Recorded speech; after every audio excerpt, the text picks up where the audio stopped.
In my What to Expect When You're Expecting video, I show the occult World War III plan to depopulate 500 million people in 2025. The USA loses 230 million to migration and death. This shouldn't be a surprise, as Agenda 2021, now changed to Agenda 2030, has lofty goals that require our full submission. This first 500 million that fall is just the beginning, as they are the people used or sacrificed to usher in the new age. The Charlie Kirk event divided the public, showing how the people will be manipulated. If you missed that breakdown, then go back and watch it. We are witnessing the time of the Black Masons' judgment and fall, and the whole of the church is tested. I think this began in 2020 and it will end in the 2030s. That's the beginning of the golden age, or the white hat false utopia. The white hats shine a light on the dark, revealing the evil, thus creating the Hegelian dialectic for a new way of living. This series shows you strategies that assist you in uncovering those trying to manipulate you, as well as showing you those who are following the manipulators.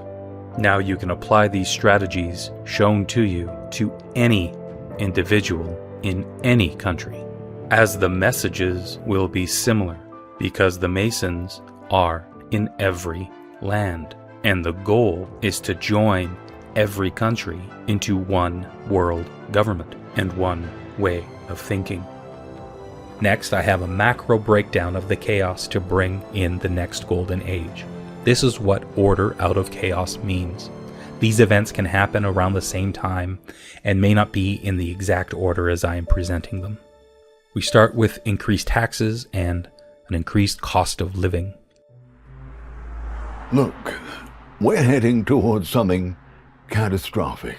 I'm not talking about regular inflation. I'm talking about economic collapse.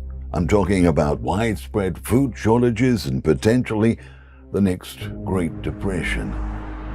Millions of people are sensing this right now and preparing, and maybe that's you, or maybe that's not. But you've got to do something. The signs are everywhere. Are you going to wait until it's too late, or act while you still can? Let me show you what's happening right now. This first person I'm going to show you explains how the SNAP benefits pause triggers an economic cascade. This is the first domino falling. If you are naive enough to think that the pause to SNAP benefits on November 1st isn't going to affect you because you don't receive food stamps, I want you to hear this. About 1 in 8 Americans receive SNAP benefits. In fact, in Oklahoma, where I live, that's 1 in 6 people. So about 600,000 people in my state alone, Oklahoma, receive SNAP benefits. About 1 in 4 children in the U.S. receive SNAP benefits. But you're not one of those people, so you don't care, but hang with me. When those benefits go away, just about $9 billion in grocery spending vanishes. So you've got to be thinking about not just the grocery stores being able to stay open and pay their employees, but you have to think about the entire supply chain, trucks on the road, people who provide food to these grocery stores. $9 billion.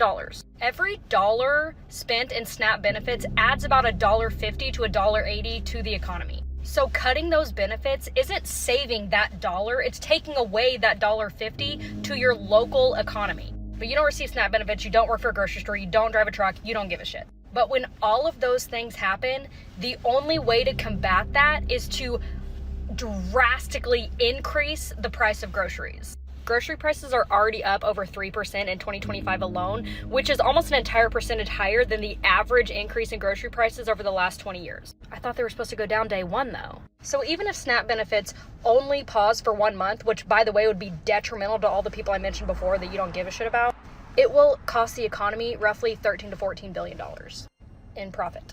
And you can expect your grocery prices in just that 1 month to go up at least 1%. And states will stand to lose about $300 to $500 million in sales tax revenue. So even if you do not receive SNAP benefits, you never have, you never will, you do not want these to be paused on November 1st. $9 billion vanishing from the grocery economy overnight. That's not a hiccup.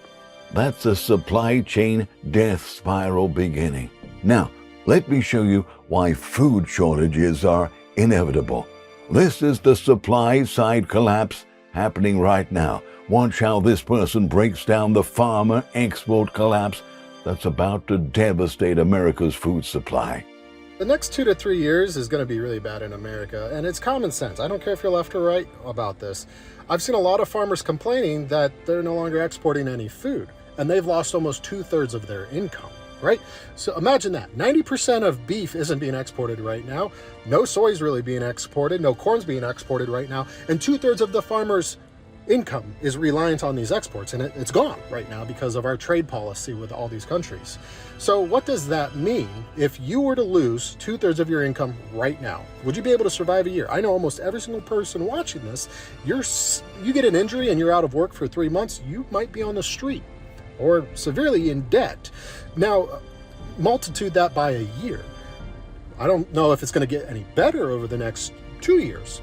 How many farmers are about to sell their companies to these mega billionaire corporations that are going to take over their jobs, right? So what if food production scales down? What's going to happen to our prices of food? It's going to go up because supply's still there. Did you guys know this is like the first year population hasn't grown? Which means food isn't being consumed more. So now we have all this excess food that they can't sell. The next few years are about to be very bad in this country, and it's common sense to look at that and say, uh-oh, we don't have supply anymore. What happens to demand? It's still up. I just researched it. Yeah, this is the first year the U.S. population's shrinking. That's not good. Farmers aren't prepared for trade diplomacy to completely crash. We're not in a good time right now. And please just take out the whole left versus right part of this. It ain't good. It's common sense. It really is common sense that food is about to be scarce in our country over the next few years. Farmers are going to be selling their farms because they can't afford it. 2/3 of their income gone. Look up farming TikTok. There are a lot of people complaining right now about what's going on. They can't sell their stuff to these countries, and the U.S. doesn't buy it. 2/3 of farmer income gone. Family farms go bankrupt and sell to corporate consolidators like BlackRock. Food production scales down. Now, when supply drops while demand stays constant, you get famine-level scarcity. This is how the Great Depression started. Look it up if you don't believe me. Agricultural collapse led to food scarcity, which led to mass starvation. We're watching the exact same pattern unfold right now. We really are. And this time, we're more dependent on fragile supply chains than ever before. Now, look at the documented price data. Real grocery receipts showing catastrophic price increases in just 1 year. Watch these numbers. Okay, I hadn't had a Bowman's fresh turkey thigh in a long time, so I went to go grab one. $9.22 for a normal size one. So I was wondering, I wonder what it was like a year ago. And I went back to just October of 2024, and this was how much I paid. You can check your receipts on the Kroger app, so you can know how much the prices are going up. But then I got to thinking, what if everything's like this? I said, okay, well, fuck it. Let's look at my dog's favorite treats. Abound. These are good. They fit into Kong balls and don't require cleaning. $5.49. Look what I paid for them just 1 year ago. Laura's ground beef. I love a healthy alternative to fatty beef. Look at his price. $10.99. Look at the price I paid for this just a year ago. The price of beef is wow. I'd be a dirty son of a bitch if I didn't bring up coffee. Look, this is what I get when I'm not trying to spend a bunch of money. Just the Kroger brand. I like the fancy shit, but $5.99. Let's look what I paid 1 year ago. We got dates. Dates is my favorite treat. You put some peanut butter on there and some chocolate chips. It's like a Snickers bar. My sister taught me that trick. Let's look at dates. $7.99. $7.99. Holy shit. Look at what I paid for these 1 year ago. 50 to 70% increases in 1 year. That's not inflation. That's hyperinflation. then increased weather phenomena and natural disasters, contrived through technology to mimic acts of God. These are pictures that I took, and I'm in Calgary, Alberta, on September 24th, 2024, 2 days before Hurricane Helen, or before Helen was announced as a hurricane. So those clouds above, see the row of clouds there, they were extremely circular, and the picture doesn't really show you how big they were. And then just these clouds that were shooting past, but the center itself wasn't moving. I was going on a bike ride, and my bike ride is about 55 kilometers or so. I'm biking, I'm now downtown. I'm on the opposite end of the city, downtown. You see, this is the same row of clouds, and the picture that I originally took was about an hour or an hour and 15 minutes earlier. This row here didn't move. Now, that's not normal. That's not normal. Clouds move. So what was actually happening is just a string of clouds. So I'm on a bridge in downtown. It's called Inglewood in Calgary, and I was up in the northwest in Citadel, it's called, in Calgary. So if you wanted to look it up in a map, you know the distance that I had traveled. So I was all the way downtown in Inglewood, and I took this picture. And so here's the trail. On this picture here, you can see the trail of cloud that's created by this line of immovable cloud. like what is it, right? What is that cloud? And this is just the opposite end. I turned around and took a picture. I'm still on the bridge. And again, you have this, it's all across the city. You have these puffs of cloud and this trail coming behind it. So what is that? We know that weather, in order to create change or to create storms or even just rain, it's a high pressure and a low pressure. And when there's a low pressure, the high pressure pushes itself into a zone and the temperature changes. So if there's a dramatic drop in temperature, you'll get precipitation. Anyway, so I just wanted to show these pictures because I believe, again, this is 2 days before, and I'm way in the west. Hurricane Helen was far in the east of the United States. Like, that's an incredible distance. But what I believe is happening here is a pressure change. They're creating a pressure change all across North America, from down in Texas all the way up to where I am in Calgary, Alberta.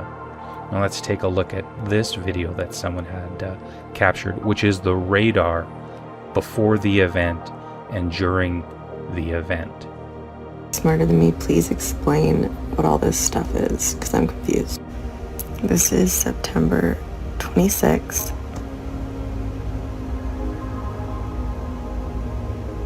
Okay.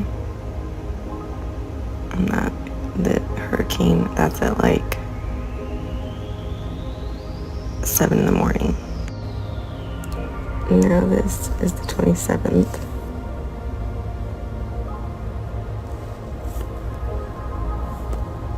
Okay, but like, what's all this? What's happening here? Like, what is all this? Here's September 28th. Okay, but what is happening here? This is really what I want to know. Like, what is going on here? There's just so... What is this?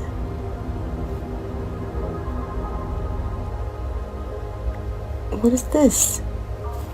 Someone please explain. Alright everyone, welcome back. We are waiting the arrival of major Category 4 Hurricane Helene. This thing is an absolute monster. But take a look at this anomaly that's shooting down almost to where we're going to see landfall. It's very interesting. I'm curious to see if this thing actually lands right on top of where we think landfall is going to be. Now there's something else kind of shooting out here underneath this layer of moisture over the southeast. It looks like it's coming from either northern Florida or a radar tower in southern Georgia. But the main one right here, look at this big beam that's shoots down right to about here. That's where we're expecting landfall, give or take. Now, something even more interesting I want to show you on a more detailed chart. All right, I'll show you once here and then we'll zoom in, but take a look. It's coming from up in this area and it shoots down right to about here where we're expecting landfall. I'll move forward and you'll pretty much see it right away. There it is now. Boom, right here. Okay, so now we're going to zoom in and see exactly where this thing points to, because that is not your normal beam that you see coming from these radar. It's definitely coming from the state of Georgia, probably underneath this mess here. It's coming this way, and there's a cross of that other beam either coming from northern Florida or southern Georgia. All right, this is about as close as we're going to get. We're going to see one anomaly over here in the western panhandle, and then we're going to look for that shot we were just looking at. We move one frame, boom. Here's those weird waves that come off. We see this a lot underneath heavy systems, especially when they're approaching the coastlines. Now we're going to look for our beam here. We're going to see it pretty well. It's right about there. So this is pretty odd. I want to know what's going on here, and there's our cross beam, again, looking like it's coming from Florida itself, so it's coming up into this direction. This one is certainly coming down from Georgia into Florida, almost to where we're seeing landfall. If we backtrack a little bit, you can see here the momentum wants to bring this storm up and then kind of oof right into this area here. Maybe a little north, but that's what we're seeing. But take a look at these anomalies every couple frames, specifically that one we are looking at. There's another big one right there. It's kind of a sweeper. It's got multiple beams and it sweeps left to right. And now watch as we approach. You're going to see a bunch of little ones, and then we're going to see our landfall beam. That's the only thing I can think of naming it right now. There it is. Boom, right there. So let's see how close this actually gets to where landfall takes place. Again, not something you really want to share on TikTok or anywhere else but X, because you'll just get straight up attacked. At least on X we can have some conversations about things. Now this looks very odd. Let me know your thoughts. I'll talk to you all very soon. Bye-bye.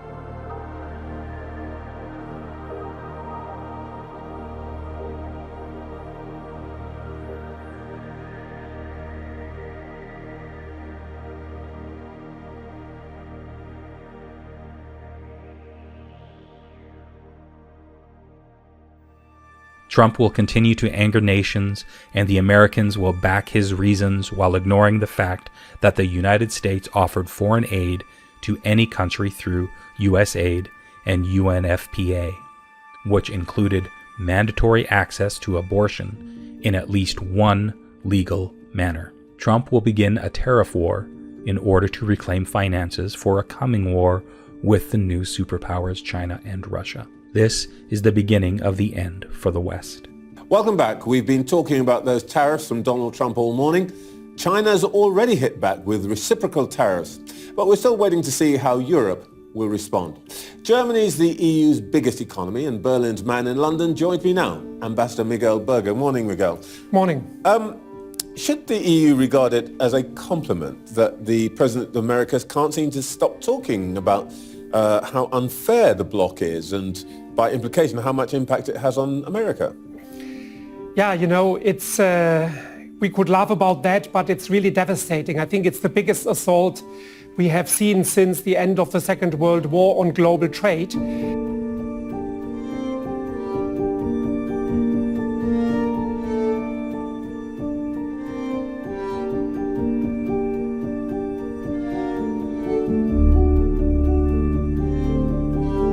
War breaks out in the Middle East. Israel and Islam states are war-torn and flee to the west. Jews go to places like New York, and the Muslims go to Minnesota, for example. Why Minnesota?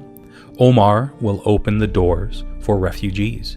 The list of Muslims in Congress is 4 strong. Andre Carson in Indiana, Omar in Minnesota, Rashida in Michigan, and Latifah Simon in California. Europe will also open its doors to refugees. This will create religious challenges to the public, purposely.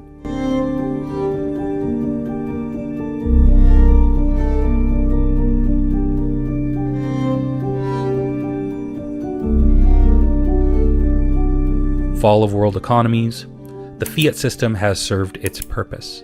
Currency, created through contracts, has stolen all the wealth from countries and the public, and has gone into the hands of a small few.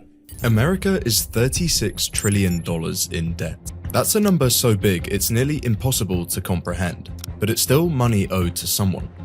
People often point to China as the biggest lender, and sure enough, they hold about $750 billion worth of it.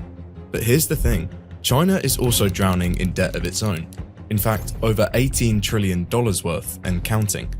So who's holding their debt? A lot of it sits with Chinese banks, but those same banks also own debt from the United States. And American banks, they're holding debt from China and Europe and just about everyone else. If that sounds confusing, it's because it is. The deeper you go, the more entangled it all becomes. Every country is borrowing, every country is lending, and somehow the world is now $300 trillion in debt, triple the size of the actual global economy. But if the world is in this much debt, then who is it all owed to? It's a really simple question, but one with a surprisingly complicated answer. It's not just a weird accounting trick, but a clue that something much deeper is happening under the surface. The answer reveals how the modern world isn't built on stability, it's built on motion, on a never-ending cycle of borrowing, lending, and reinvesting. This is the story of how global debt became the engine of the modern world, and what would happen if people really stopped lending. Debt might sound like a modern problem, just a big, scary number on a government spreadsheet. But in reality, it's one of the oldest ideas in human history. Long before banks, before coins or paper money, debt was simply a promise. Imagine lending your neighbor a bag of grain in the spring. When harvest came, they'd pay you back, maybe with a little extra as a thank you. No interest rates, no complicated contracts, just trust. Because for thousands of years, humans understood a simple concept. Sometimes you need something right away, but can only pay for it later. That's all debt really is at its core. Borrowing from tomorrow to solve a problem today. Over time, simple personal loans evolved into something much bigger.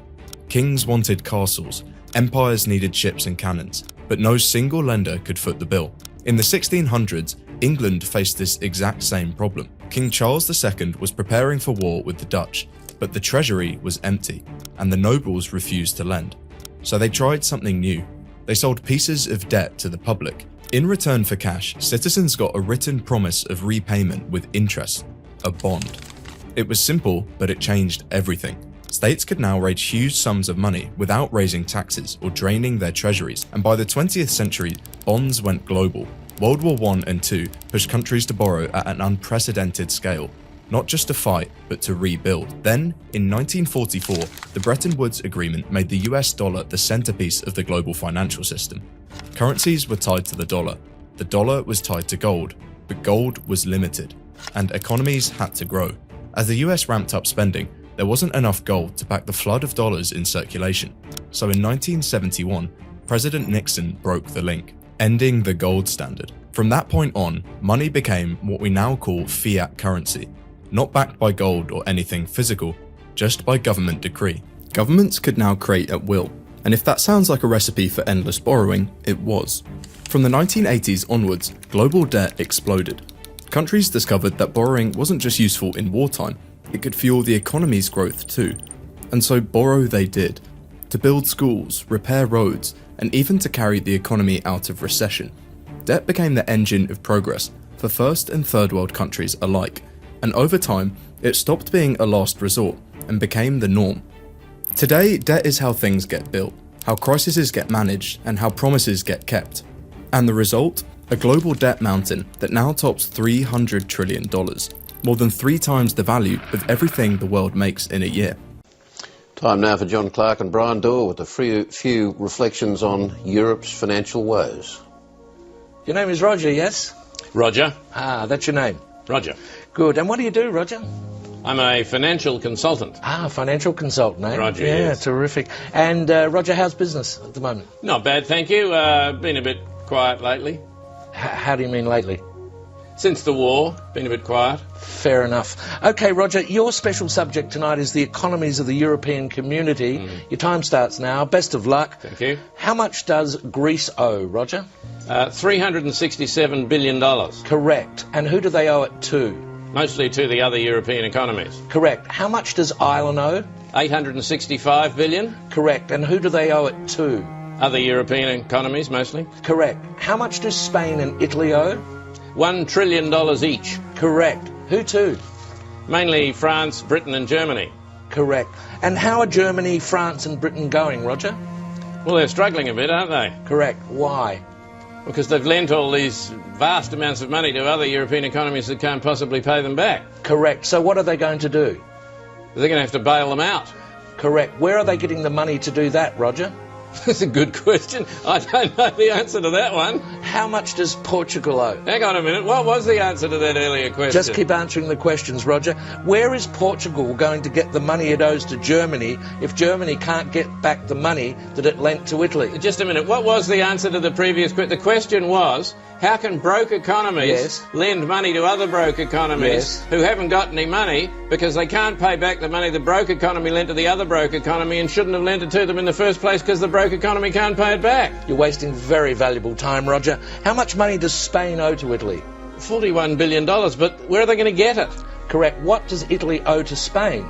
$27 billion, but they haven't got it. They're broke. Correct. How can they pay each other if neither of them has any money? They're going to get a bailout, aren't they? Correct. And where's the money coming from for the bailout? That's what I'm asking you. Correct. Why are people selling the European currency and buying the US dollar? Because the US economy is so much stronger than the European economy. Correct. Why is that, Roger? Because it's owned by China. Correct. And very well done. And after that round, you've lost $1 million. I've lost $1 million. I thought you said well done. Yes, well done. You've only lost $1 million. That's an extraordinary performance, Roger. I've only lost $1 million. Very well done. And that's quite good, is it? Oh, it's excellent. Sell everything immediately. Quickly. I think it's called laughing as you sink.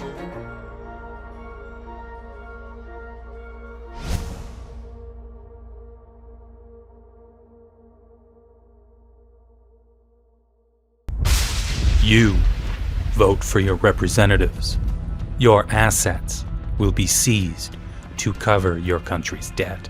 You will own nothing and be happy.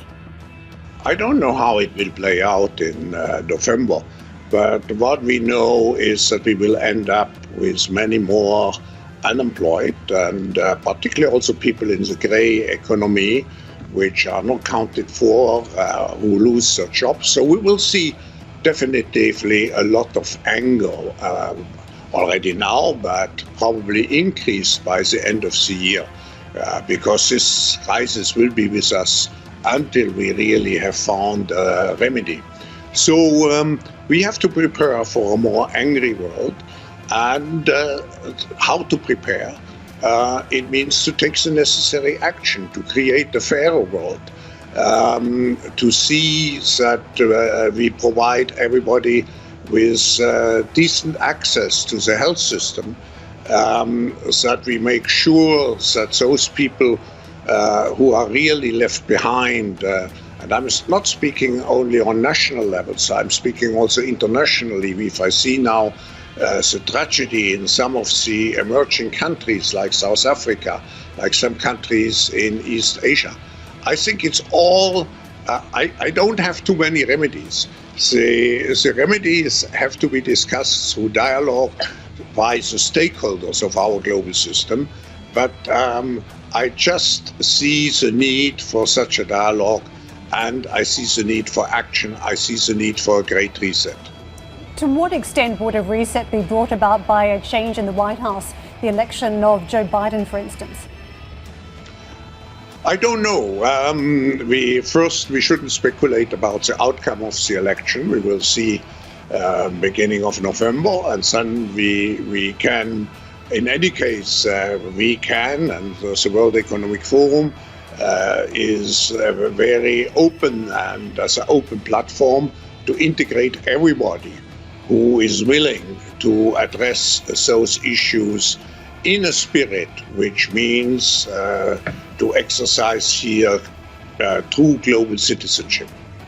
I want to just pick up on some of the economic projections. In your book, you tackle what the future may look like. And at this stage, we're all grappling with various letters of the alphabet, whether it's a V or a U or perhaps even a symbol, a tick shape. Can you just give us some clues about the growth down the track, what we can expect?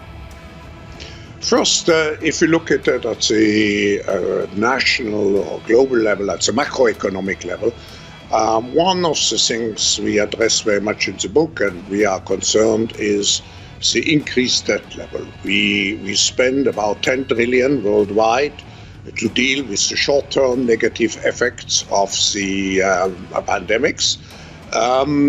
But we should be aware we are just increasing our debt situation. And we were already very much debt loaded before we went into the crisis. So how to get at the end out of this debt situation is still a big question mark. Second, we know that there's quite some impact on different industries. We know that certainly the health industry, the digital industry will go out of this crisis strengthened.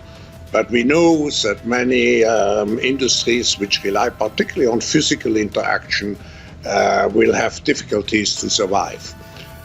Finally, I just would add, I think this is an opportunity again to find solutions which are beneficial for the next generation. So why not to tie government aid to the green economy which we have to create? Why not to make sure that we revolutionize, digitalize particularly our educational system? So we are here when we talk about the Great Reset to talk also about innovation. How can we do things differently from what we used to do? And if we speak about differently, it means also how can we do it to make sure that a majority of people are benefiting from it and not just a minority. We started out Davos this year talking about the environment, Greta Thunberg versus Donald Trump. Certainly a lot of headlines crossing from the mountain. But last time round in the crisis, we saw people didn't care so much about the environment when we were talking about large-scale job losses. This time seems different. Are you surprised about how strong the sustainability theme has been right through the pandemic? No, I would see even a chance to accelerate, let's say, our transition into a green economy. Because people probably recognize that we have to become more resilient. We have now the experience of one crisis. The environmental crisis, the climate crisis could be a much bigger one. So I see more awareness. But on the other hand, we have the big issue of unemployment, of low levels of employment. And I think we shouldn't see the two as contradictory objectives. As various nations and power groups struggle for supremacy over this new world government, and how everybody else in the entire world seems to know what's going on except the American citizens who have been kept in the dark. Now, one of the things that has made me extremely successful, and one in which the New Agers, the globalists do not want to touch or argue with from the standpoint of trying to prove me wrong, is that I use their own documents against them.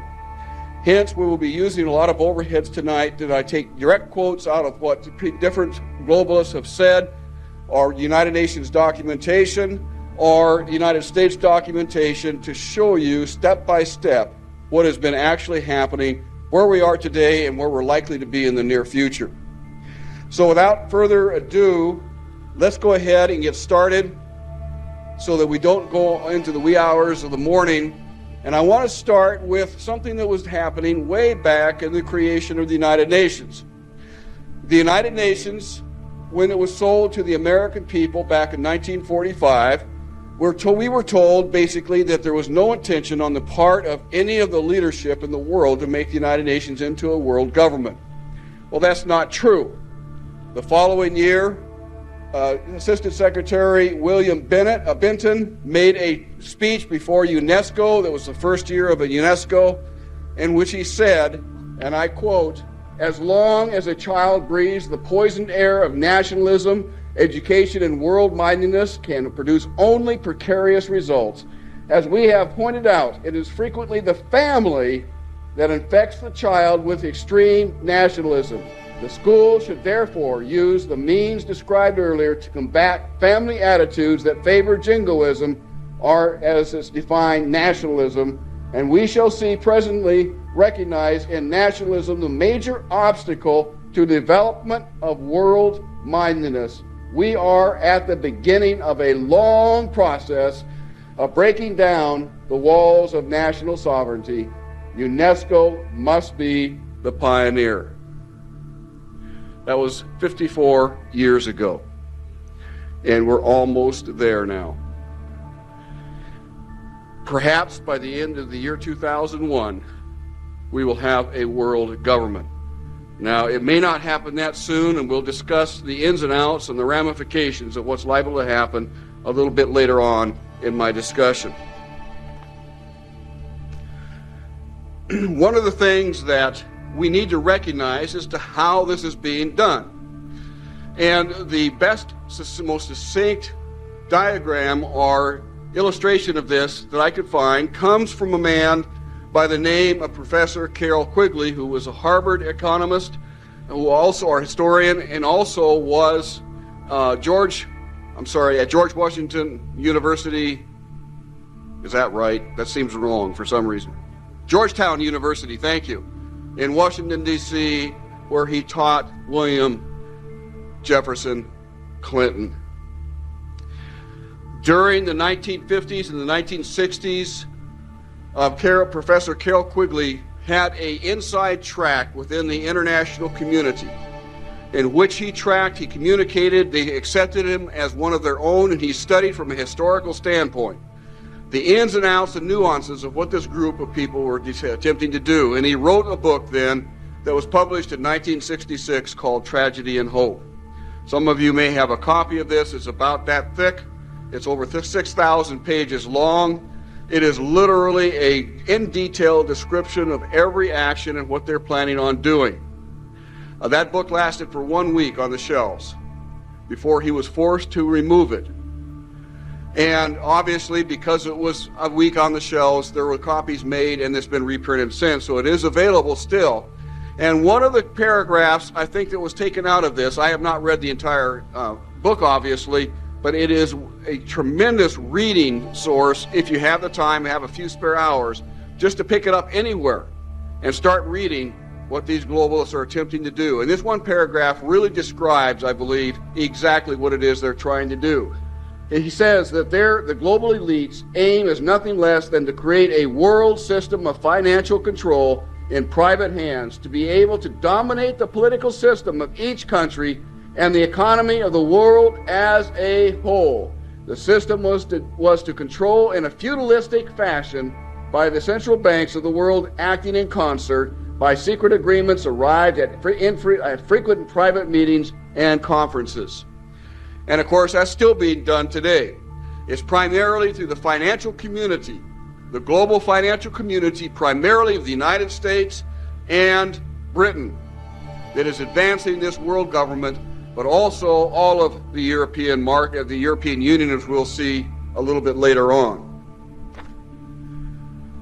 The Council on Foreign Relations, many people think this is the boogeyman of the secret societies of the globalists. It's not. It's a front group. About 800 people belong to it. Mostly it's a good old boys club. However, there is a core at the center of the Council on Foreign Relations that is very active in promoting world government and is using the whole CFR apparatus, as it were, as a smokescreen.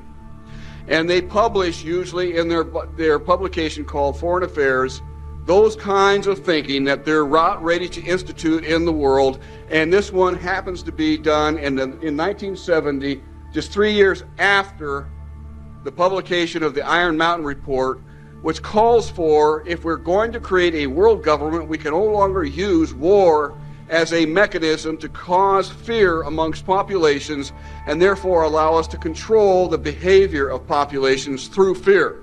We have to find an alternative, and the Iron Mountain Report, named after the first meeting held in Iron Mountain, New York, along the Hudson River, and those nuclear bunkers built into the mountainside there, where they actually have defined what it was that they wanted to substitute the threat of war for in order to be able to control populations.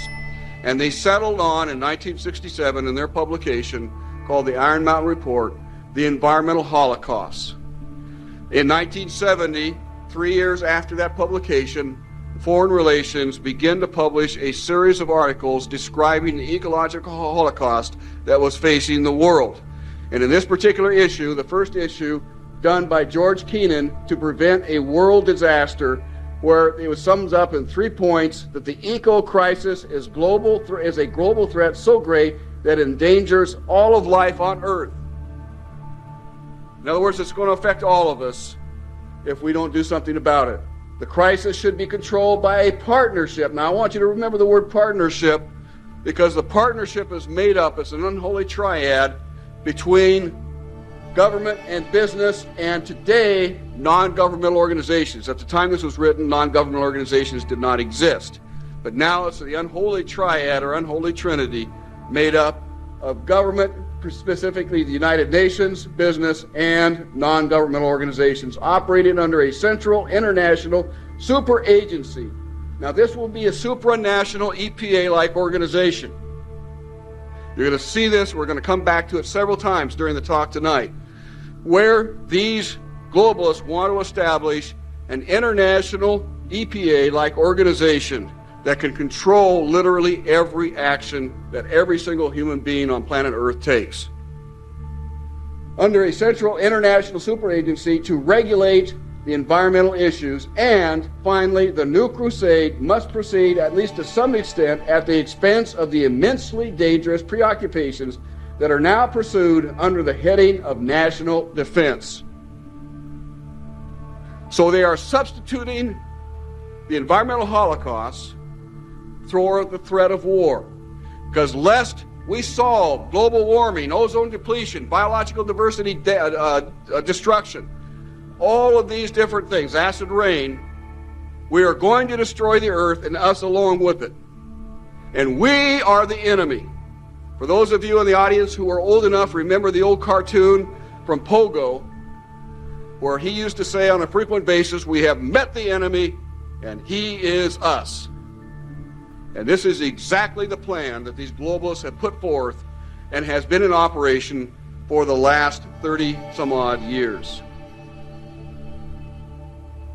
If you're still not convinced, the founder and current leader of the Club of Rome, which in fact is real, despite many years of efforts to try to say that it's nothing but a right-wing conspiracy to discredit the global community, Aurelia Pecci, who actually created the Club of Rome, and it's the inner circle of the global elitists, in 1991 stated that while searching for a new enemy to unite us, we came up with the idea that pollution, the threat of global warming, water shortages, famine, and the like would fit the bill. All of these dangers are caused by human intervention. The real enemy then is humanity itself. And as Pogo said, we have met the enemy, and he is us. And of course, this finds its way through international leadership, especially within the Clinton administration. In 1997, Bill Clinton addressed the General Assembly of the United Nations, in which he said that the forces of global integration. Now, what is global integration? Global integration is the process of bringing together the nations of the world into a world government. Now, they call it global governance. And they'll always refer to it as global governance and will adamantly deny that this is world government. But you cannot govern without government. It's impossible. Therefore, what we're seeing being instituted is an absolute totalitarian world government that they're planning for the world. Absolute. You take nothing away from here tonight, realize that we're looking at an absolute totalitarian government that they're trying to establish. We're not going to get into the heart of this. I did that 3 years ago when I was here. Get that video, and I go into great detail explaining exactly the type of controls and the lack of controls and the lack of credibility and the lack of accountability to the people of the world that will make this a totalitarian government. So what Bill Clinton is saying, that the forces of global integration are a great tide inexorably wearing away the established order of things. Now, what is the established order of things here in the United States? Is our U.S. Constitution, for instance. Our civil rights. The fact that we are a government of the people, by the people, and for the people. That's the established order of things. And of course, they want to reverse this so that the people are merely tools of the state, where we revert to a statist type of government in which the state is all powerful. Going on, he says that people are susceptible to the misguided protectionism, to the poisoned appeals of extreme nationalism, and the ethnic, racial, and religious hatred. New global environmental challenges require us to find a new strategy of security. This word of security is a very big word in their vocabulary. They use it to justify all kinds of things. Nations have begun to put that strategy into place through a new network of institutions and arrangements.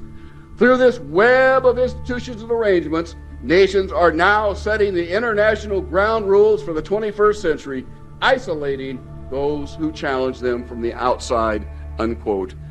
And folks, do you feel isolated?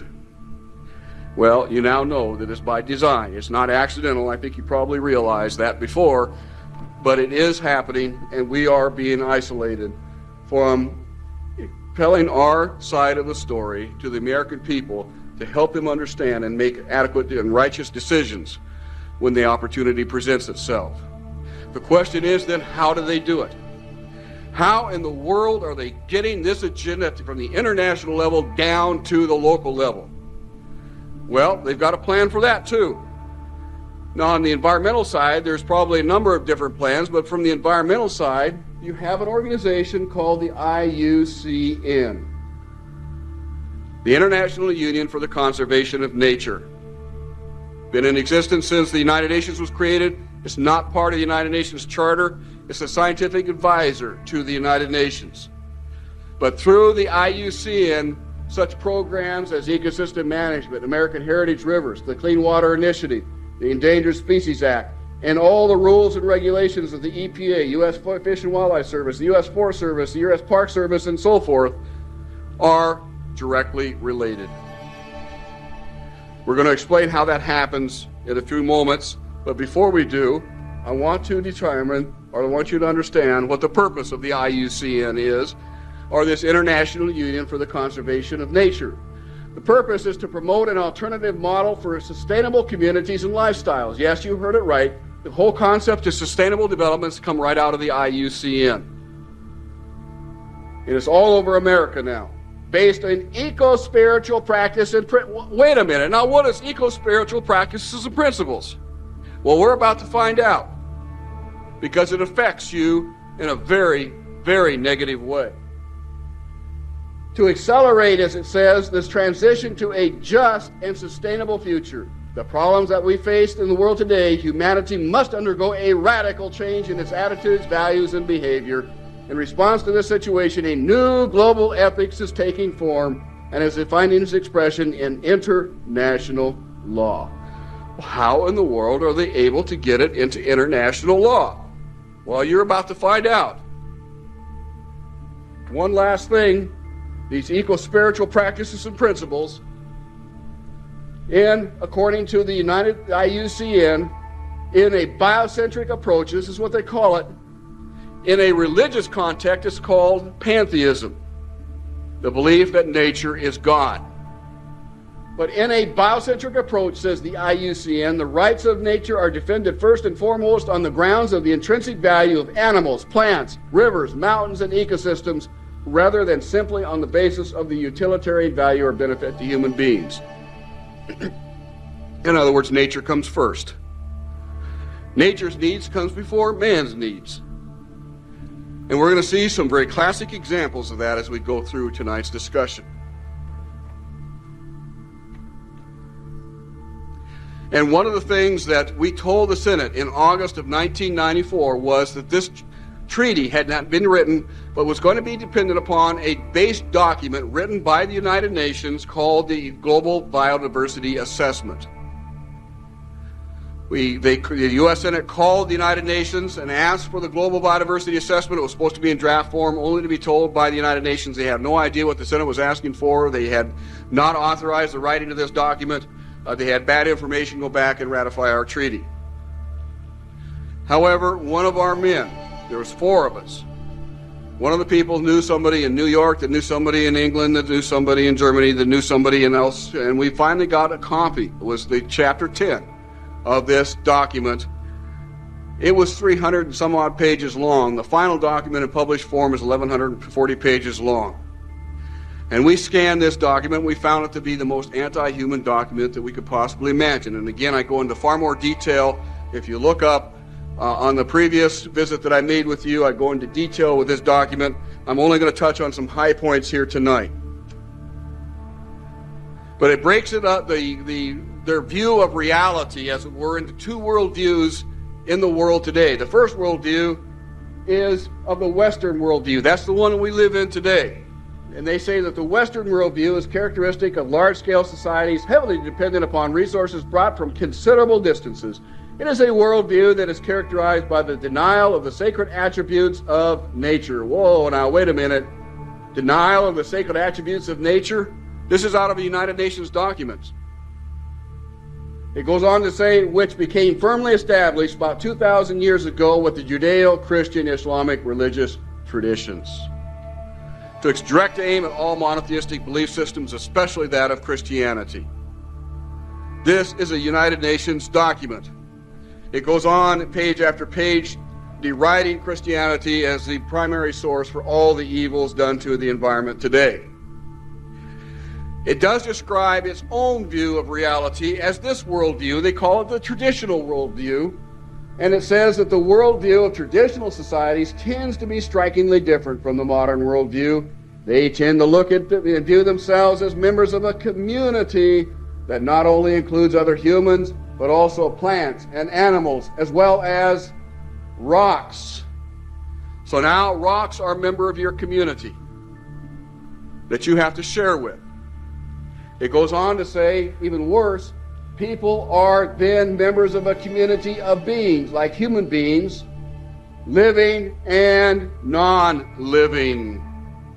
So a rock is now elevated up to the status of a human being, and they're both equal in the eyes of this belief system. Now, many of us in this audience are probably Christians, and I do not want to say that we do not have a stewardship responsibility, because we do. But we should not ever hold up nature as being God, as they have done here, where a rock is equivalent to that of a human being. It concludes in this statement by saying, thus rivers may be viewed as mothers, animals may be treated as kin. Hence, we have the American Heritage Rivers Initiative, initiated by Bill Clinton about 3 years ago. It goes on to say that for most of human existence, traditional societies lived in an ethical paradigm in which nature is valued both in its own right and as for its role in spirituality. In other words, it is God. Traditional societies have considered certain sites as sacred, where most human activities are prohibited. Remember this phrase. Traditional societies have considered certain sites as sacred, where most human activities are prohibited. That is the heart of the Convention on Biological Diversity.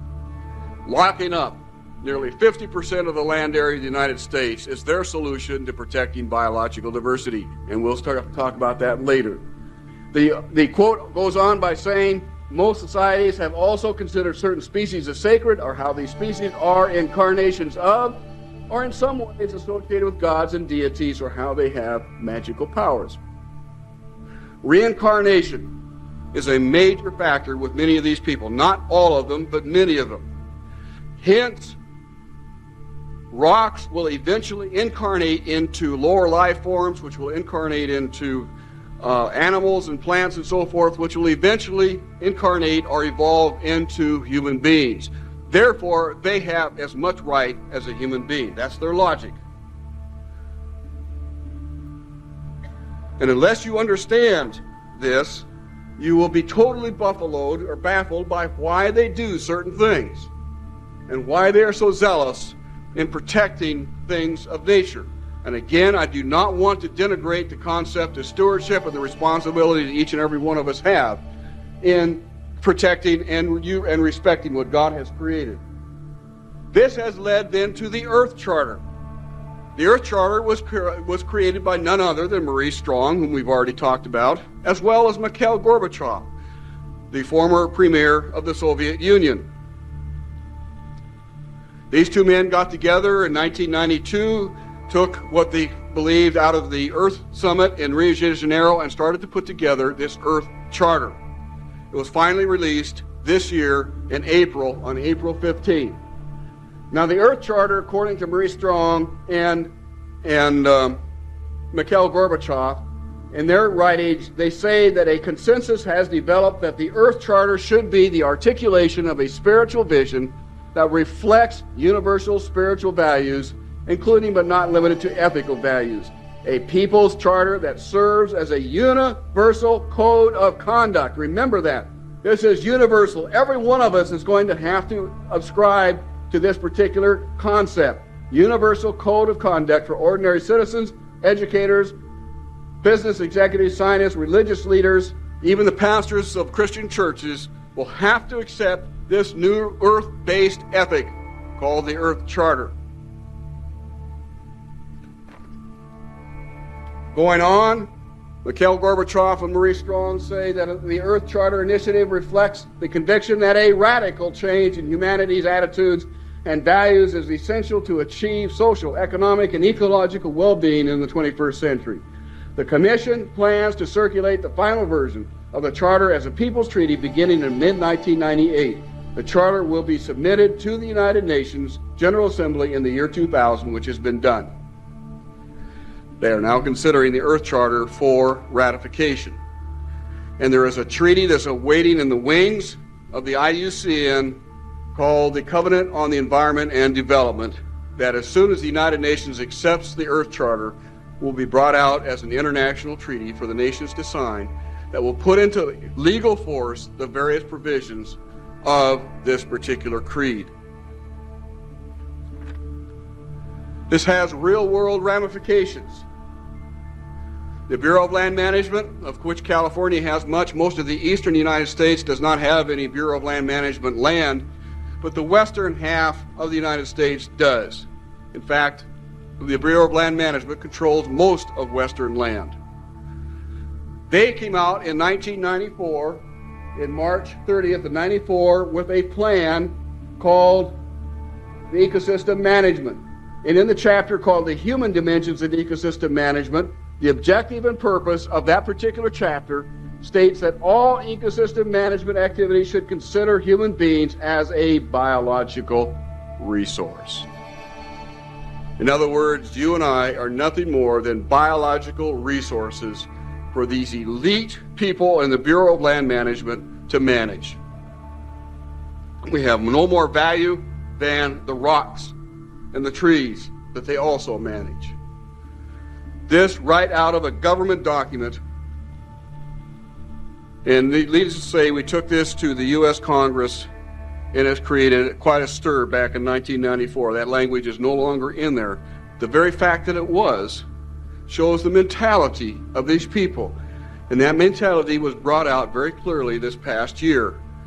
The great fire season of the year 2000, in which we literally saw nearly 7 million acres burn up, primarily in southern Idaho and Montana, but really all over the western United States.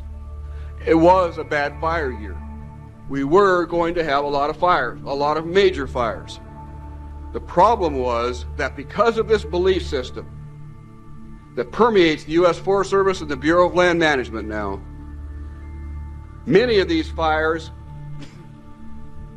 the actual fire officials argued for as many as 3 days before they lifted the first shovel against those fires whether or not they should send bulldozers in to build fire lines because they may rip out a plant or two of an endangered species. 3 days they waited. And of course, if any of you have had fire management experience, and I have, while I was working, I have my degree in forestry, and while I was working in my younger years, I fought many project fires, and I'm very familiar with how to fight fires, especially in that part of the country because I had my education in the western part of the United States. This is not the way you fight a fire. You put crews in there immediately, and you start building fire lines to contain that fire when it's still just a few hundred acres. If you can control that fire in the first 5 or 6 hours, chances are you can keep it to several hundred acres. By arguing for 3 days whether or not they should build fire lines, whether or not they should use retardants, airplane dropped retardants, because some of those retardants may drift into streams and cause pollution in the streams, which could damage the aquatic life and some of the trout, the endangered trout, the bull trout. Meanwhile, while they're arguing about it, the fire advanced from several hundred acres to several thousand acres to 100,000 acres to 500,000 acres. The streams were boiled dry, the trout were killed, while they were back in the camp arguing whether or not they should be using these fire suppression techniques. This is the real world lunacy of this belief system. And I'm adamant about that word lunacy because you can describe it in no other way. It is lunacy. And they want to run the world this way. We have to stop them. It means the demise of civilization as we know it. It's not hard to imagine that if you believe that humans are the cause of all the Earth's problems, that we're overpopulated. And indeed, this document, the Global Biodiversity Assessment, states that the population growth has exceeded the capacity of the Earth's biosphere to support us. They give 2 solutions, and only 2, to this problem. The first is that it's estimated that an agricultural world in which most human beings are peasants should be able to support 5 to 7 billion people. Well, folks, we have 6 billion people right now. That all of us in this room, or nearly all of us in this room, are going to have to become agrarian peasants if we use this solution. Do you want to become an agrarian peasant? Do you want to live in a metal shack someplace with a dirt floor, maybe a bed or 2? You want to have them tell you how many kids you can have? Because this is exactly what they have in mind. This is their solution. This isn't mine. I didn't use the word peasants. They used the word peasants. Now, not too many of us are too wild about that particular option, are we? They give you a different option. In contrast, they go on to say a reasonable estimate for an industrialized world society at the present North American material standard of living would be 1 billion people. So if we wanted to maintain our current standard of living, we would have to reduce the Earth's human population by somewhere around 70% in the next 30 to 50 years, according to this document. Those are the only 2 solutions that they provided to what they consider the human overpopulation. A reduction in the Earth's human population by about 70%. So 70% of us, or 7 out of 10 of us in this room, would have to offer ourselves up on the altar of nature in order to save planet Earth. It's lunacy. It's absolute lunacy. It's what's led Jacques Cousteau, the famous oceanographer, you've seen many of his programs on television, to tell UNESCO in 1993, about 3 years before he died, that the only hope of saving planet Earth is to eliminate 350,000 human beings a day. 350,000 human beings a day. He said, I don't like it, but that's the only solution. Why? It's the only solution to him because this is what he believes.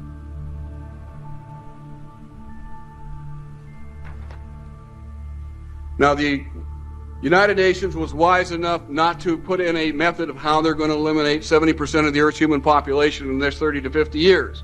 That would have probably caused too many eyebrows to rise. But in a different part of the document, they gave a pretty good hint as to how they planned to do it. They go on in the agricultural section, he says that fertilizers have played an essential part in producing the world's harvest is undisputed. In other words, they're saying that the Green Revolution from the 1970s, 60s, and 70s that actually doubled, quadrupled, and so forth food production that fed the world with an increasing population. Yes, we had starvation, but it wasn't because there wasn't enough food. It was because of poor distribution or more likely corrupt governments. They recognize that the Green Revolution solved the problem. But they go on to say, it is estimated that if the use of fertilizers ceased, the world's harvest would be cut almost in half. It goes on to say, however, the negative side of the equation is that nitrates from fertilizers seep into the groundwater aquifers and so forth, and therefore we must reduce or eliminate the use of fertilizers. Now I realize there is a lot of good evidence to suggest that we just can't pour fertilizers on and expect to have the nutrition that we should have. I'm not going to get into that discussion tonight. The fact that I want to get into is the fact that they're willing to take a course of action that would reduce the world's food production by 1/2, in this case, probably more because they would also reduce the use of pesticides. Knowing full well what would happen if they did that we would lose 50 to 60 to 70% of the Earth's human population in the next 30 to 50 years. It's astonishing. It literally is astonishing what this belief system will do to the mind of an otherwise normal thinking human being, willing to kill and subvert their fellow man for the good of their god, planet Earth, or the Greek goddess Gaius. They also discuss property rights in this particular document. They say that property rights are not absolute, they're not unchanging, they're not inalienable like our Constitution and the Declaration of Independence of the states. Rather, they are a complex, dynamic, and shifting relationship between two or more parties over space or time. In other words, whatever the United Nations says they are, whenever the United Nations wants to change the definition. You can continue to pay the taxes, but the United Nations is going to be able to tell you what you can and cannot do. This was reaffirmed as I was on the evening of the 29th of September 1994. We had gotten this document FedEx to us. I'll explain how in a little while. But we had this document explained to, or FedEx to us, Chapter 10, and we divided up the responsibility as who's going to read what. And I was reading very fast in this document, highlighting things I wanted the U.S. Senate to see. And I came across this statement right here. Property rights can still be allocated to the environmental public good, but in this case, they should be restricted to usufructual or usufructual? What in the world is usufructual? I had no idea. I thought it was a swear word. I had to go look it up in my dictionary, and the dictionary I used was the 1956 Collegiate Dictionary, Webster Dictionary. Shows you how old I am. And in that dictionary, I was stunned to read that the concept is not that way it's written. It's very much softened in today's dictionaries. You can still see it there, but it's not as clear-cut as the dictionary I used, and that basically said that the concept, the usufruct concept, was first developed by the Romans in the Roman Empire, and it means the Caesar owns everything. And he allocates out by right and privilege to those whom he wants the right to grow crops, the right to build a home, the right to build a business, whatever it is that these people want to do. You have to kowtow, you have to grovel before the local governor in order to be able to do that, because he holds all the property rights. New plagues like Marburg or flesh-eating disease appear. Make sure that you always filter your city and town water before consuming. Perhaps look at creating a room with EMF shielding. Luckily, you can purchase EMF shielding paint. Contrived but real terror attacks with high losses in all countries, but highest in the USA as people get more and more frustrated with the breakdown of society. AI-controlled introduction of a new monetary system with a social credit score as basic needs become financially out of reach. The social credit score is enacted in order to strong-arm anyone who opposes the new system. Opinion contributor Kristen Tate writes, quote, "The new domestic war on terror, kicked off by the riot on January 6th, has prompted several web giants to unveil predecessors to what effectively could become a soft social credit system by the end of this decade. Relying on an indirect hand from DC, our social betters in corporate America will attempt to force the most profound changes our society has seen during the internet era." Tate continues, quote, "China's social credit system is a combination of government and business surveillance that gives citizens a score that can restrict the ability of individuals to take actions, such as purchasing plane tickets, acquiring property, or taking loans, because of behaviors. Given the position of several major American companies, a similar system may be coming here sooner than you think." Formation of the Club of Rome territories, loss of free speech through the social credit score. Today, let's go back to ancient Rome and look at a time when murder was made legal. This led to thousands being killed, often by their own friends and family. This is Rome, but not the one you'd normally picture. In this Rome, murder is commonplace, with people being dragged out of their homes, seemingly at random, and executed in broad daylight. But these killings weren't random at all. These people were on the list. See, in the center of Rome is a place called the Forum, where in normal times Romans would gather to share information, but now there's only one thing there: a board with a list of names, and if your name is on this list, then anyone can kill you and receive a generous payment of 2,500 drachma, which is about $100,000 in today's money. At the same time, anyone who tries to protect you will suffer the same fate, having their own name added as well. Neighbor turns against neighbor, friend against friend. Families are torn apart as they scramble to protect their loved ones or turn them in for money. Trust becomes a luxury no one can afford. And as people tried to make sense of the chaos, rumors spread. Rumors that people were being put on the list for saying the wrong thing, or being in the wrong family, or just being too wealthy. Nobody knew who was safe and who would be next. So, how did we get here? Well, let's rewind a few months and introduce Lucius Cornelius Sulla Felix, commonly known as just Sulla. He had just marched on Rome and declared himself dictator after beating his enemies in the First Civil War, which had lasted over 5 years. But for Sulla, the fight wasn't quite over. Even though he seemed to be in a position of power after winning on the battlefield, he actually had two big problems. Firstly, wars are expensive. So after 5 years of fighting, Sulla was broke. He had to find a way to fill up the coffers and stabilize his position, or he wouldn't remain dictator for very long. Secondly, there was also a decent chunk of surviving senators and politicians who still opposed the dictator and would do their best to see him removed from power, possibly even killed, as soon as the opportunity arose. So he came up with a plan to solve both problems with one solution. These were a series of murders that allowed Sulla to take care of his rivals in Rome whilst also making himself monstrously rich in the process. And the process was dead simple. Each day he would publish a list of names with two instructions.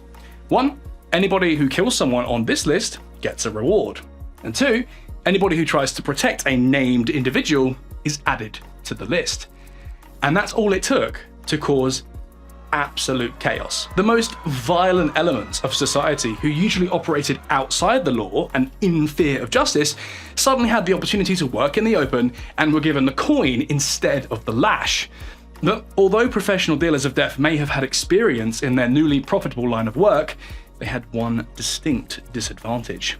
Most of the names on the list would have been total strangers. They'd be one step behind their target's immediate social circle. See, if your name was put on Sulla's prescriptions, you definitely have these professional murderers coming for you, but first they need to find out where you lived, what you looked like, where you might be hiding, or where you'd run to. And that's a problem friends and family wouldn't have.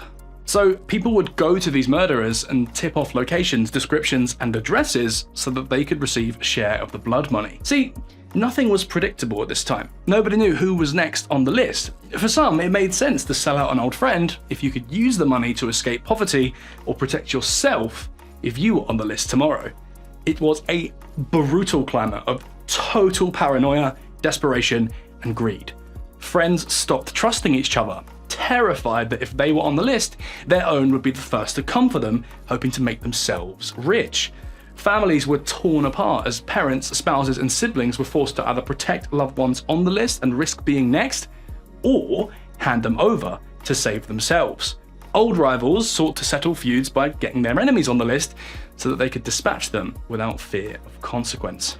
It was bad. So bad, in fact, that Romans would later call this time Sulla's Reign of Terror. Now, of course, this all sounds super scary, but how many enemies can one man realistically have, and who was actually on the list? Well, depending on the source, approximately 5,000 people were killed during Sulla's proscriptions, so we can't nail it down to just one type of individual. The obvious thought would be that most of those killed would be senators, politicians, and military leaders, since they would be the only people who could realistically threaten Sulla's power. One such individual was a senator named Publius Laetorius, who was executed in 82 BC after his name appeared on the list. We don't have the details of his death, but we can guess that he was beheaded, since this was the popular way to kill people who were on the list. One individual, named Lollius, discovered that he was proscribed after seeing his name on the list and was immediately murdered on the spot once others saw his name. It's hard to imagine the fear and brutality, but here's the thing. We only have records of about 40 senators being listed during the proscriptions, and that's less than 2% of the total names that ended up on the list. So who were the other 98%? Well, here's where things get even darker. Most of Sulla's enemies began fleeing as soon as the proscriptions started. They saw the writing on the wall and realized it was a matter of time until they were next. So they left. Of course, not all were able to escape, but most of the intended targets managed to disappear before their names ever appeared on the list. So much so that over a third of the Roman Senate was gone. Now, this solved Sulla's first problem. His enemies in Rome were now far away or dead. But Sulla hadn't been able to generate the wealth he wanted this way. Most of those who fled took as much of their valuables with them as they possibly could, and realistically, you're not going to make the kind of money it takes to rule Rome just by seizing the property of a few dozen senators.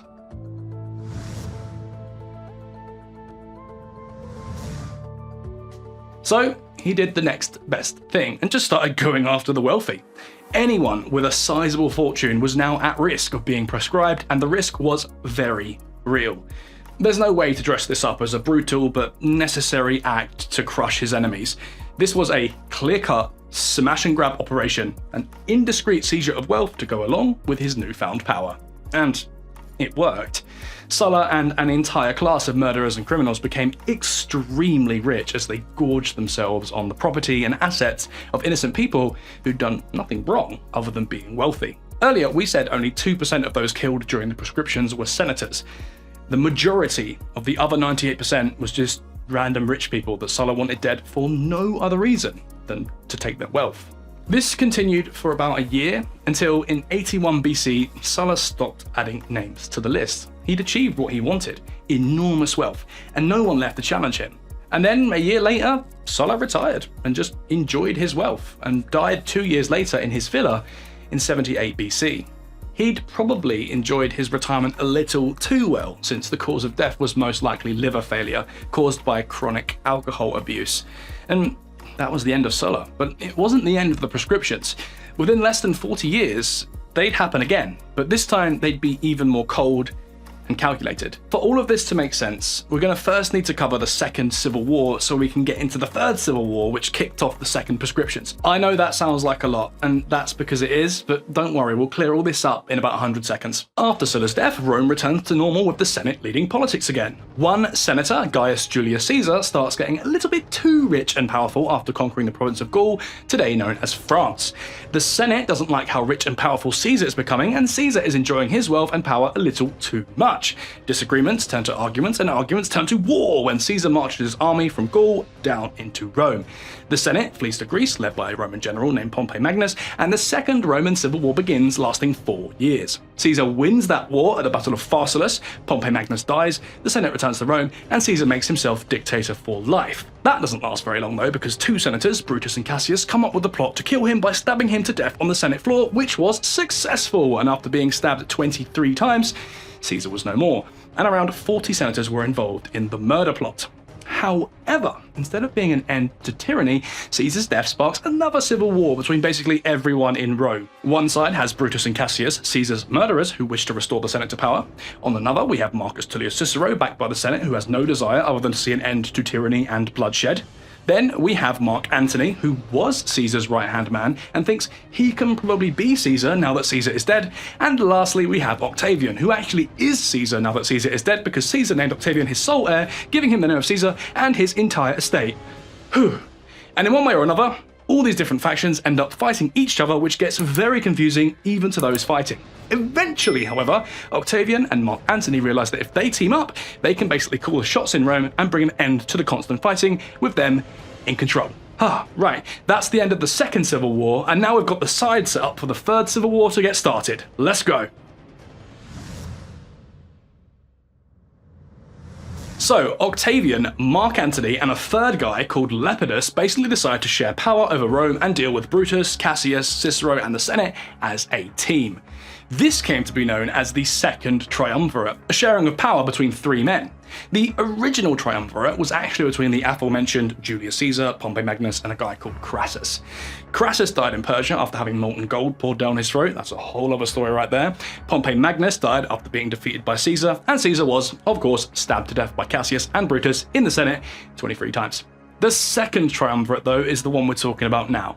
Antony, Octavian, who now enjoys the name Caesar, and Lepidus, who really didn't do much. The second triumvirate now found themselves in the same position that Sulla was in less than 40 years ago. They had some control over Rome and held most of the power, but they had enemies who were keen to change that fact, and they had no money to deal with them.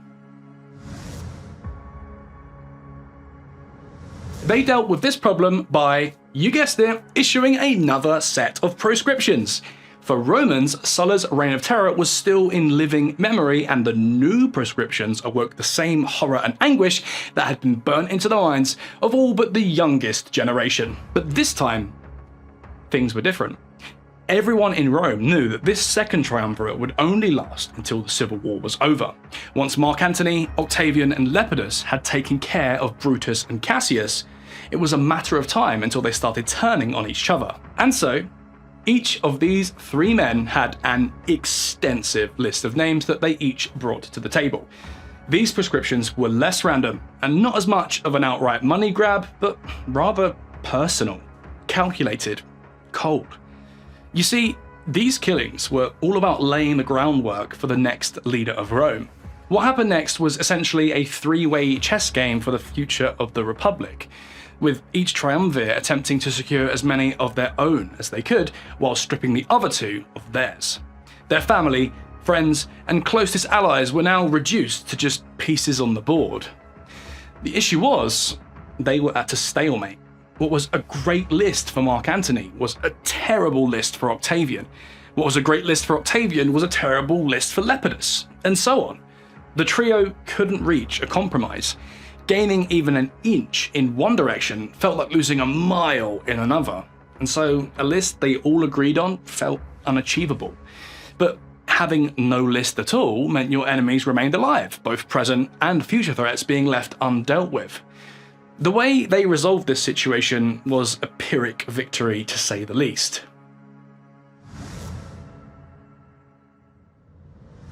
One example of these compromises is the story of Cicero. Cicero was a prominent and respected politician at the time who had more or less kept his hands clean throughout the civil wars and was doing his best to avert tyranny and disaster.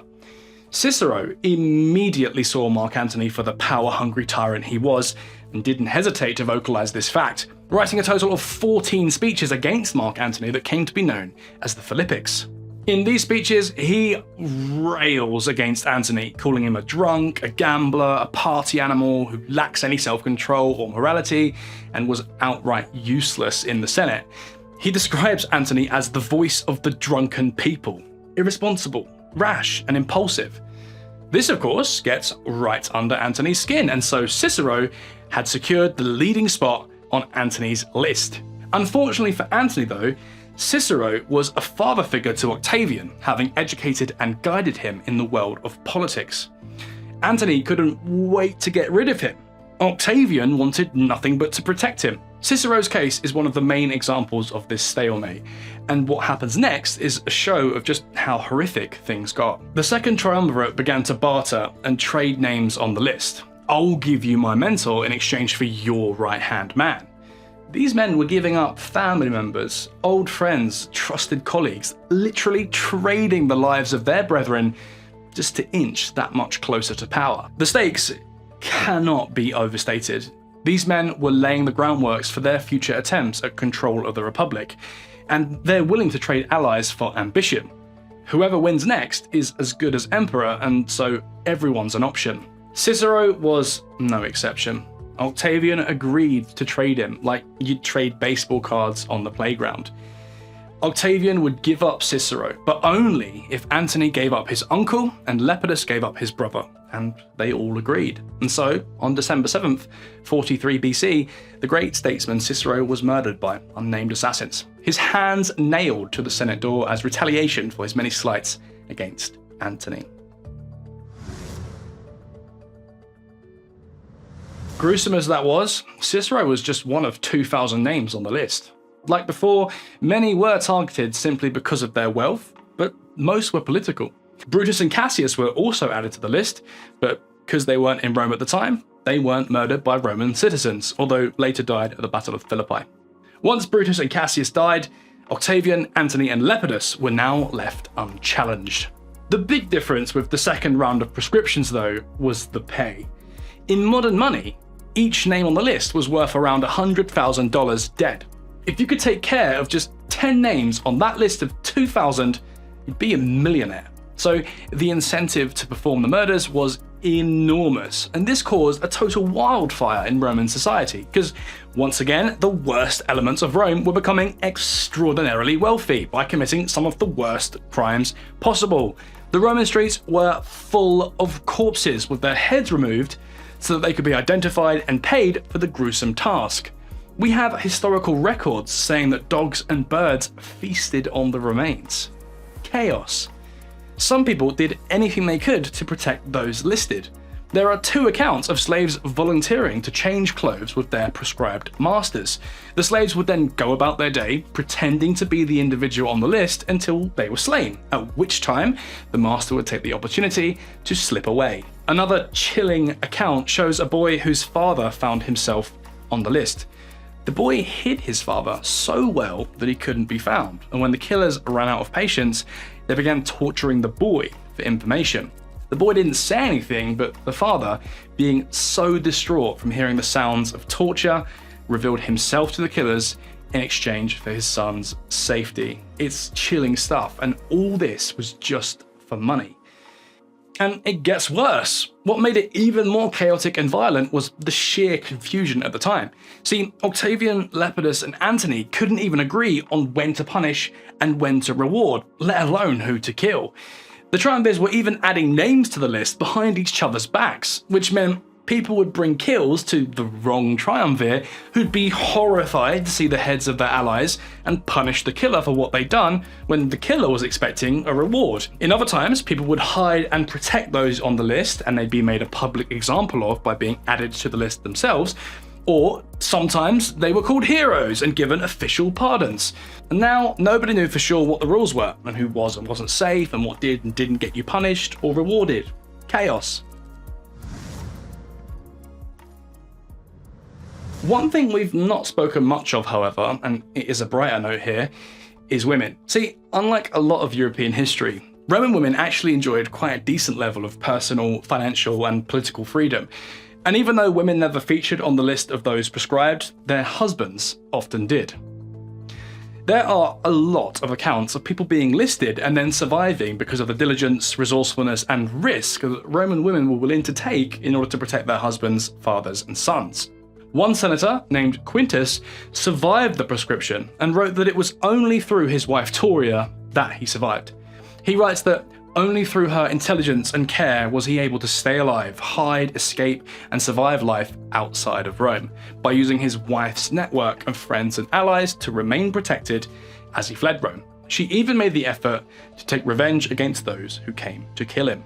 Quintus's eulogy at her funeral is quoted as saying, "You provided abundantly for my needs during my flight, and gave me the means for a dignified manner of living.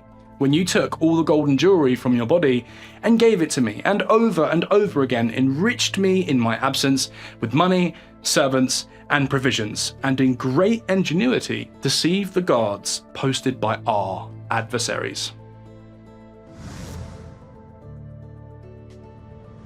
Unlike Quintus, though, most did not have people they could completely rely on during the proscriptions.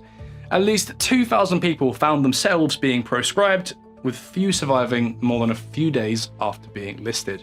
However, after a year, Rome came out of the frying pan and into the fire. The proscriptions ended when the second triumvirate faced off against Cassius and Brutus, as we mentioned before, and finished them off at the Battle of Philippi. This was a breath of relief to the average Roman. The Third Civil War was now over. Cassius and Brutus had been killed, and Rome looked like it could once again finally be at peace.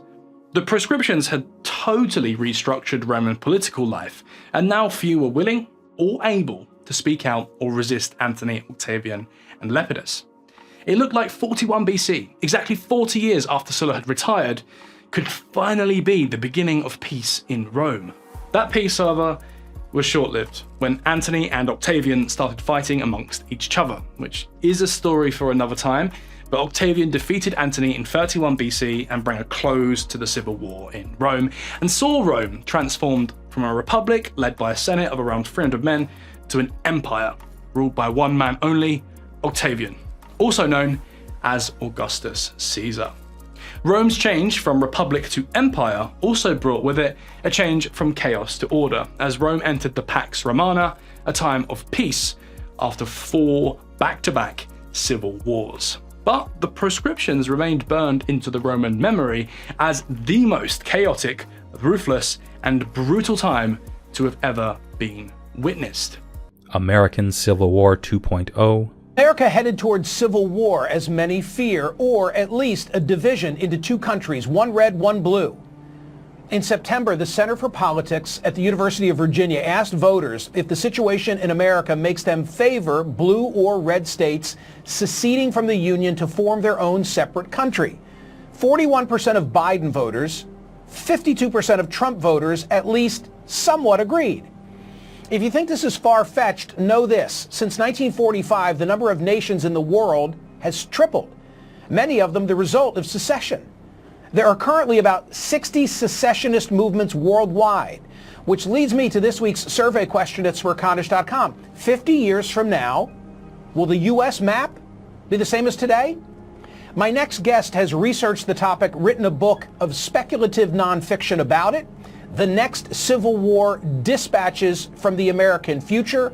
Stephen Marsh joins me now. Stephen, you write that the United States is once again headed for civil war. You say January 6th wasn't a wake-up call, but a rallying cry, and that we've never faced an institutional crisis quite like this. You then say the choice is basic, reinvention or fall. So, is secession the likely outcome? Well, I mean, the United States is a textbook case of a country headed for civil war. A recent poll showed that only 20% of Americans have faith in their electoral system, and another poll showed that about 33% of them think violence against the government can be justified.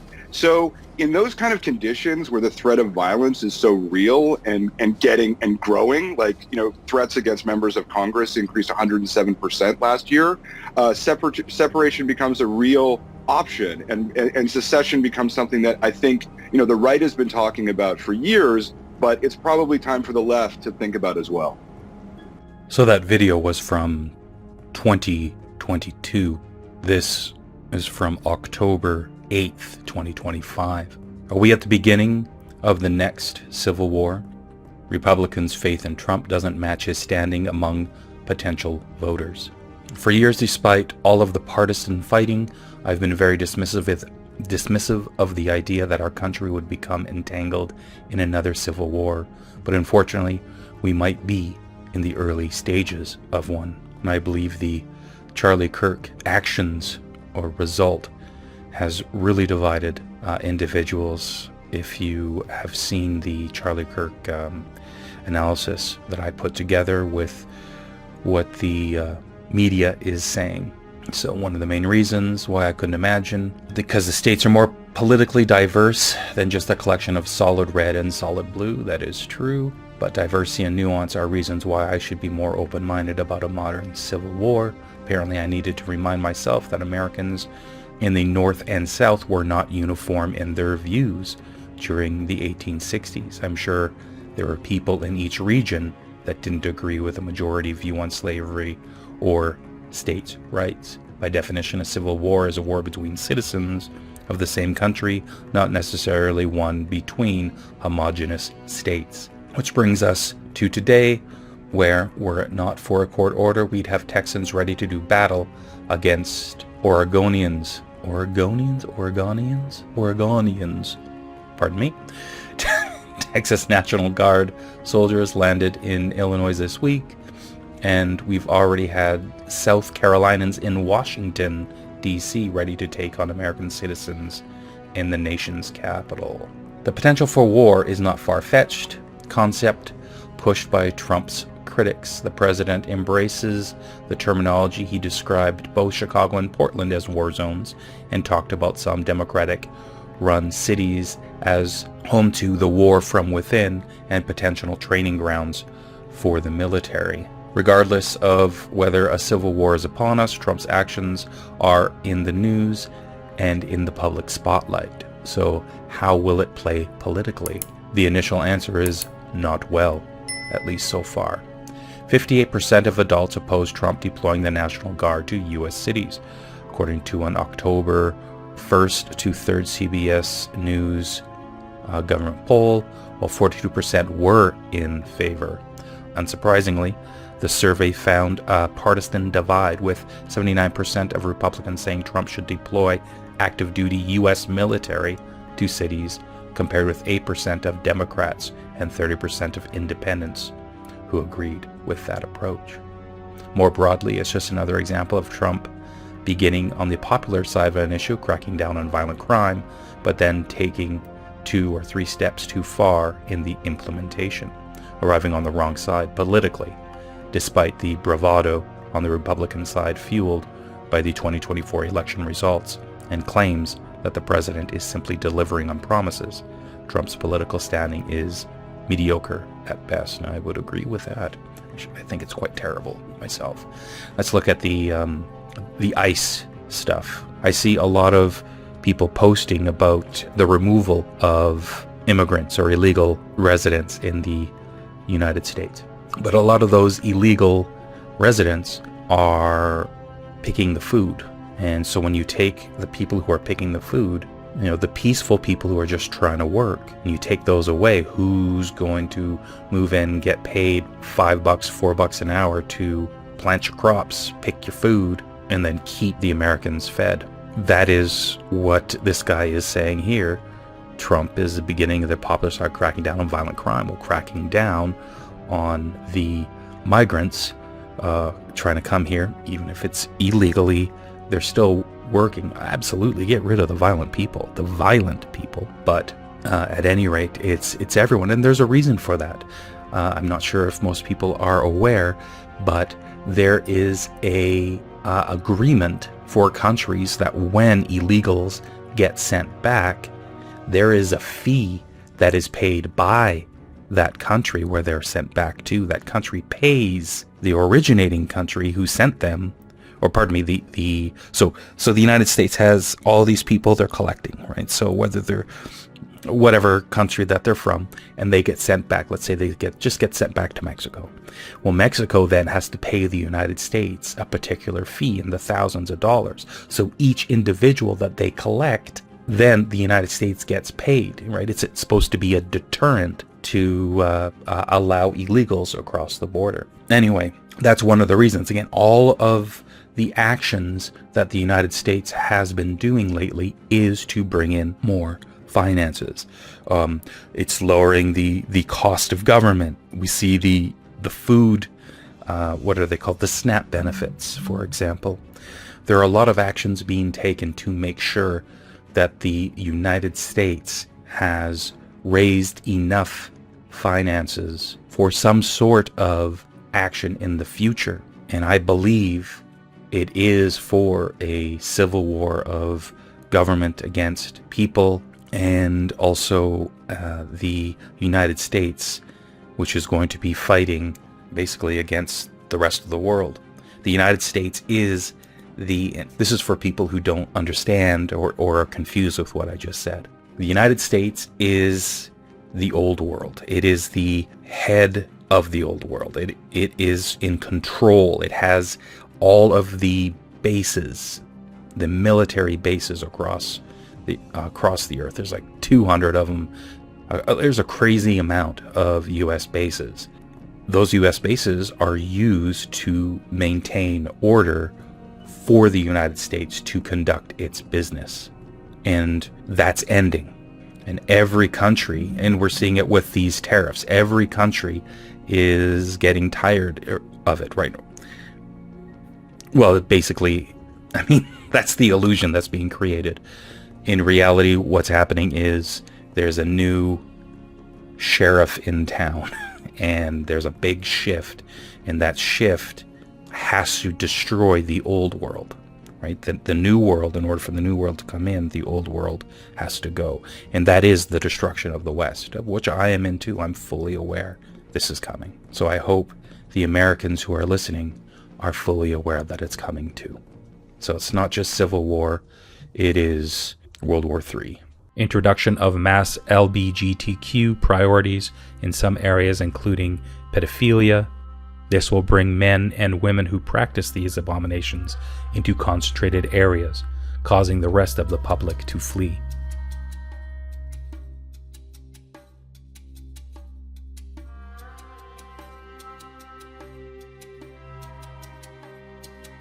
Implementation of Noahide laws in Jewish-controlled areas, Sharia law in Muslim-controlled areas, Christian division over Islam in Israel due to false doctrines and Freemason leadership of these religions. Christians who don't bow down to the new order will be imprisoned, and churches will be attacked. Conflicts rise in all countries due to low resources and mental exhaustion. Final release of the SRA super soldiers at the apex of all the terror and fear. Then all populations will be saved by the white hats and the aliens. A kinetic World War III begins. The high abomination areas will be destroyed, and this mass death or blood sacrifice will cause the restrainer to fall. This is the veil that has held back the demonic. Disclosure event where man will be taught that we've been under control of evil aliens, but saved by the good aliens and a human coalition. The 2030s, I believe, will be the final golden age where man lives with the demonic. A new monetary system will replace the social credit score system, a corrupted common law and return to bloodline rule. The days of Noah return and man is surrounded by AI, and a false demonic church rises from the west with the arrival of the aliens in the mid-2030s, with the introduction of the final Antichrist. The false doctrines will have prepared the public to accept the Antichrist, but the Antichrist doesn't rise to world rule until around the 2050s. There will be a further breakdown of this in the prophecy section. This is all about destroying man and sending us to hell. The false doctrines and poor teaching of eschatology pushed by the Masons, plus the World War III scenario, will bring many to Jesus, and that is the purpose. misery leads people to God by design, and the Satanic Empire is contriving events to manipulate the public into believing it is the end through contrived events that make people believe prophecy is being fulfilled. A plan over 500 years in the making will bring the majority into the false light Satanic Church, of which we will learn more later in this series. The Satanic bloodlines and fallen angels are contriving an end-of-days scenario to create the falling away and a false Satanic utopia. Due to the reprogramming of man's DNA through CRISPR technologies, creating superhumans, and the loss of birth rates from the jabs, man will cease to exist within a generation or two, and nobody will turn to Jesus for help, because they've already been lied to, and they no longer believe in this westernized Christian faith. Fool me once, shame on you. Fool me twice, shame on me. In this utopia, everything is given to the public who worship the new religion. But there is a remnant, and that remnant is not taught in westernized Christianity. I'll be getting much deeper into prophecy and the remnant later in this series. If you are finding this helpful, please share it. Send this to the people you care for and the people you pray for and your favorite podcasters and teachers. The information will go nowhere if you don't.